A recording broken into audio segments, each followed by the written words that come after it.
In a city where violence is as common as streetlights, some stories still hit harder than others. Marcus Reed wasn't the kind of kid who made the news. He was the kind people hoped would escape it, smart, talented, on track for something bigger.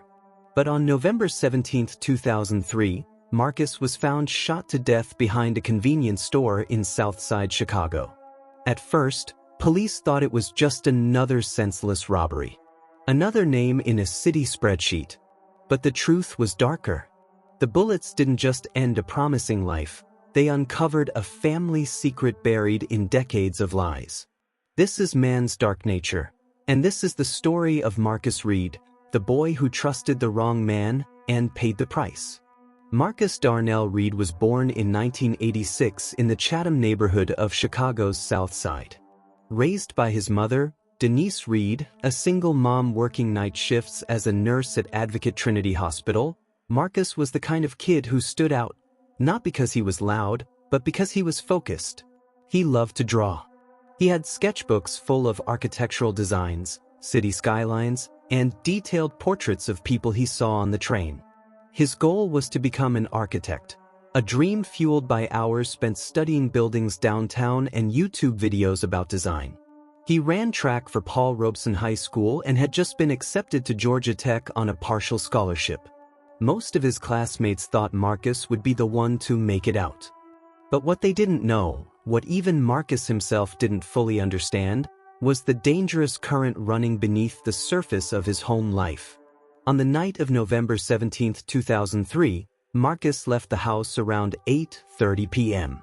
He told his mother he was heading to the corner store to grab snacks before finishing up a college essay. He never made it home. At approximately 9:12 p.m., Chicago PD responded to a call of shots fired near the corner of East 79th Street and South Evans Avenue. Marcus was found lying face up in the alley behind the store. 2 shots to the chest, close range. No defensive wounds. No wallet missing. His phone still in his coat pocket. To officers on the scene, it looked like a robbery gone wrong, maybe even a random hit. But one thing didn't sit right. His backpack, which he always carried, was missing. And what his autopsy revealed next raised more questions than answers. At first, detectives pursued the obvious angle, street crime. But Marcus had no record. No known gang ties. No enemies. He was clean. When police pulled his phone logs, they found something odd. Multiple incoming calls in the week before his death from a prepaid burner phone, registered to no one, traced to a nearby gas station kiosk. That number belonged to a man named Tyrese T-Rock Wallace, a mid-level dealer with known ties to a heroin distribution ring operating out of South Shore. Police questioned Tyrese. He denied knowing Marcus, said he ain't mess with school kids. But another source, a classmate of Marcus, told investigators something else. Marcus had been seen arguing with someone in a black Nissan Maxima days before his death. That same car was later connected to Tyrese. Things got murkier. When detectives went back to interview Marcus's mother again, she admitted something she hadn't said before. In the past 2 months, Marcus had become withdrawn. He'd stopped sketching. He was irritable. He asked her once if she'd ever done something she regretted to protect family. And there was something else. Denise's live-in boyfriend, Victor James, had been getting more secretive, taking late-night phone calls and locking the basement door, which he'd never done before. Victor had raised Marcus since he was 9.